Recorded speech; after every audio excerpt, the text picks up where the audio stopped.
Antes se decía que era la Iglesia Católica la que convertía a los paganos al cristianismo. Se decía que era la Iglesia Católica la que llevaba la luz de Dios, que servía como faro en el mundo, alumbrar al mundo y llevarles a Cristo a sus hogares. Esto desentabló una batalla campal contra el paganismo, por supuesto que sí. Está en la historia. Pero hay una pregunta que es muy importante el día de hoy. ¿Son los católicos el día de hoy los que se hacen paganos? ¿El paganismo está en las entrañas de la iglesia? Antes la iglesia era la luz y iluminaba el mundo. ¿Y ahora es el paganismo el que ilustra a la iglesia? Fuerte tema que vamos a ver a continuación.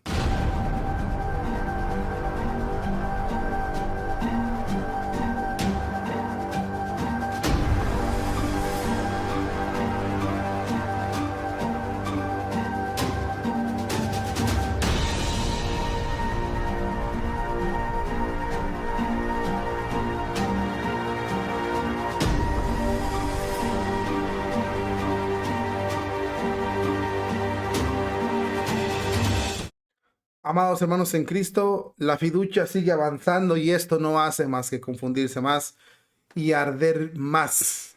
Antes la Iglesia Católica era la que iluminaba a las naciones. Era la que de alguna otra manera llevaba el reino de Dios a los paganos. Y una de las misiones de la Iglesia Católica era convertir el cristianismo a los paganos, quitar el paganismo. La pregunta que surge inmediatamente, ¿hoy las cosas son así? ¿La Iglesia Católica sigue siendo la que convierte a los paganos en creyentes, en católicos, en hijos de Dios? ¿O es el paganismo el que ha conquistado a la Iglesia? Es una pregunta muy importante, porque con la fiducia y con esa confusión que se ve en la Iglesia Católica el día de hoy, no hacemos más que esta pregunta. ¿Es el paganismo el que nos ha conquistado? ¿O la Iglesia vuelve a ser pagana? ¿O más aún, hemos adorado el becerro de oro otra vez? El becerro de oro vuelve a la Iglesia Católica como en aquel tiempo volvió con el pueblo de Israel. El pueblo de Israel era el elegido por Dios. Lo había sacado de Egipto. Egipto con mano fuerte, con mano de hierro, como solo Dios lo sabe hacer. Y aún así el pueblo adoró un becerro de oro. La Iglesia Católica en esos tiempos sabemos que es la elegida de Jesucristo. ¿Puede en estos tiempos la Iglesia Católica estar adorando a los becerros de oro? ¿Hay más confusión en la Iglesia o hay claridad en la doctrina? ¿Por qué se dice eso? Por lo siguiente, mi hermano. Cuanto más se multiplican, por ejemplo, las entrevistas del Papa Francisco, eso es un hecho. Cuanto más se multiplican las entrevistas del Papa Francisco, más crecen y sobre todo las intervenciones espontáneas del Papa. En este caso específico sobre la fiducia supplicans, cuanto más intentos de clarificación se hacen, hay más confusión y desconcierto. Se extienden por toda la iglesia, dentro de ella. No es, por ejemplo, creíble la referencia que hace el mismo Papa a que los que piensan diferente ante la fiducia son grupos ideológicos. Esto no es cierto, de ninguna manera. Porque bastaría con que usted realice una búsqueda por los medios digitales, por ejemplo, como Internet, para comprobar que no se trata ni de un pequeño grupo, ni de una franja ideológica, sino de numerosos pastores e iglesias locales enteras que consideran inadecuado ofrecer un nuevo tipo de bendiciones a las parejas en pecado, sin poner en peligro obviamente la doctrina católica o la doctrina de la sana doctrina en la Iglesia Católica. La segunda fase del Papa Francisco que acusa incluso, ¿a quién acusa? Ahorita la vamos a ver a continuación. Acusa, bueno, causa problemas el Papa con sus entrevistas. Es aquella en la que se refiere a África y al cardenal Ambongo, por ejemplo, que es presidente de la Unión de las Iglesias Africanas, llamó formalmente la atención sobre la inaplicabilidad de la Declaración Fiducia Supplicans en suelo africano. Explicar la posición de la Iglesia africana afirmando que para ellos, o sea, los africanos, las prácticas de Sodoma y Gomorra es algo malo y que por tanto no lo toleran, eso no hace justicia a las verdaderas razones de la negación africana. El juicio de la Iglesia sobre los actos de Sodoma y Gomorra no pueden modificarse en función de lo que piensa la sociedad, por evolucionada que se sienta o que parezca. Se insinúa que los africanos son todavía incapaces de reconocer la belleza de una práctica que se ha normalizado en Occidente a lo largo de los años. Los africanos parecen algo atrasados en su consideración de las prácticas de Sodoma y Gomorra como es algo pecaminoso, y por eso se les permite no estar de acuerdo con la expectativa de que ellos también puedan evolucionar culturalmente, según así lo deja ver el Papa Francisco. Hay otros artículos más sobre la fiducia supplican, así como las declaraciones pretenden contextualizar el documento. Creo que este contexto también es importante para nuestra consideración actual. El contexto es la campaña durante una década de este pontificado para socavar la teología moral, cuidadosamente enunciada en el magisterio de Juan Pablo II, que se encuentra en sus teologías del cuerpo y del texto con Familiaris Consortio Veritatis Splendor y Evangelium Vitae.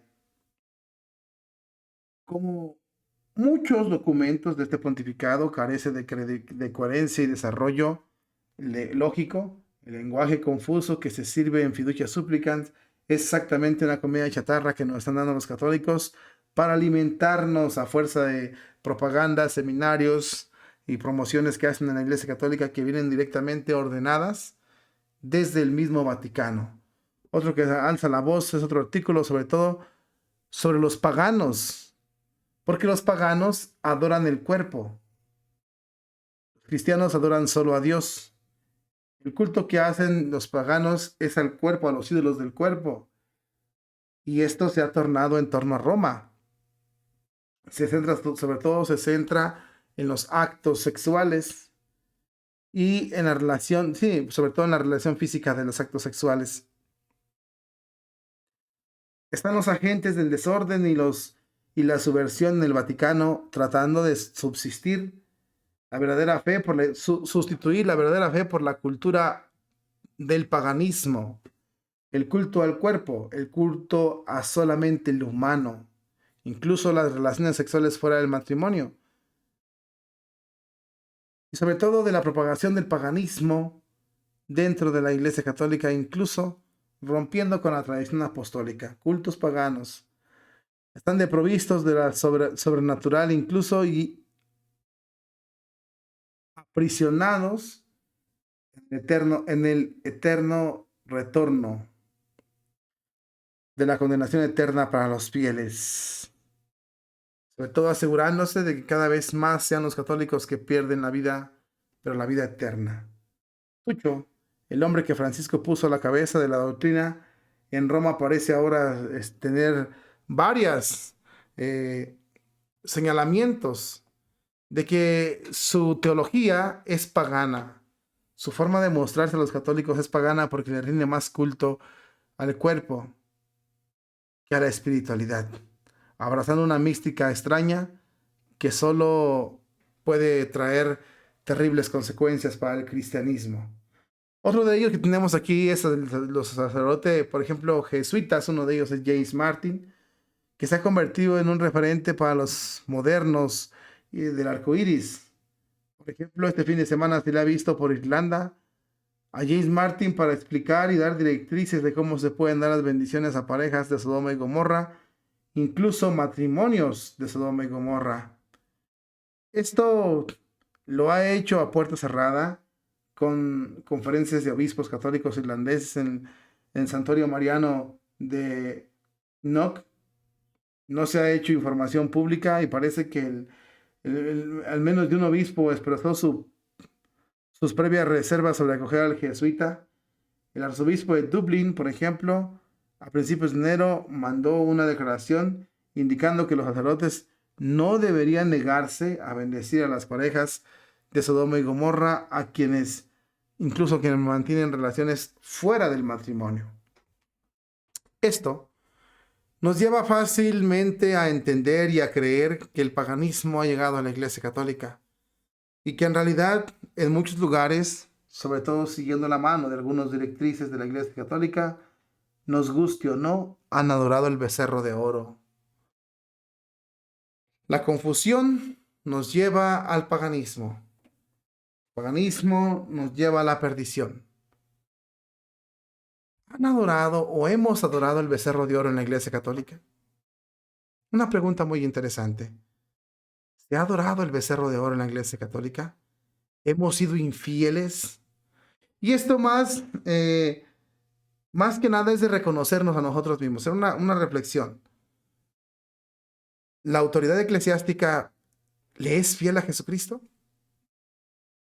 Muchos van a decir que sí, pero la pregunta es ¿por qué contradice sus mandamientos? ¿Por qué encontramos tremenda contradicción con el Papa? En vez de encontrar claridad doctrinal, con los obispos, con los cardenales, con los sacerdotes, entre nosotros mismos, hemos sido infieles, hemos adorado sin querer o muchas veces queriendo el becerro de oro.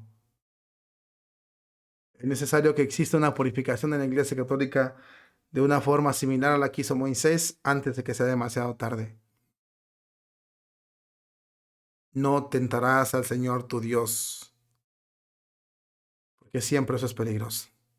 Muchas de las veces decimos, ¿por qué a la iglesia le pasa esto? ¿Por qué nos pasa todo esto? Ya lo dijo Monseñor Isidro, es por nuestros pecados. Es el momento de reconocernos que hemos sido infieles, hemos fallado, hemos desilusionado a nuestro Dios. Y eso nos traerá, por supuesto, terribles consecuencias. Es momento de hacer comunión y penitencia, mis hermanos en Cristo, y volver a lo que nunca nos debiésemos de haber separado, que es la sana doctrina.